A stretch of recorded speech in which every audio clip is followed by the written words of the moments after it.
Hello, hi everyone, જય શ્રી કૃષ્ણ. સ્વાગત છે સિમીઝ વ્લોગ.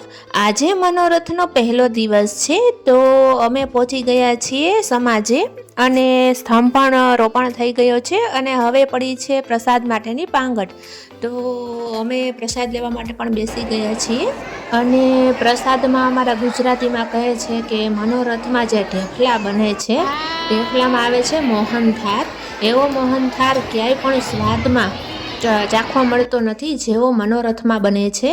અને પ્રસાદ લઈને અમે ઘરે પહોંચ્યા, કારણ કે પાછું રેડી થઈને જવાનું હતું સમાજે, કારણ કે રાસ અને ભજન રાખેલા છે. તો અમે બધા રેડી થઈ ગયા છીએ અને ચાલો જઈએ આપણે રાસ લેવા માટે.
ગાંઠિયા લઈને આવી મને ખવડાવવા હાલે ગાંઠિયા ખાવ ગાંઠિયા ખાવ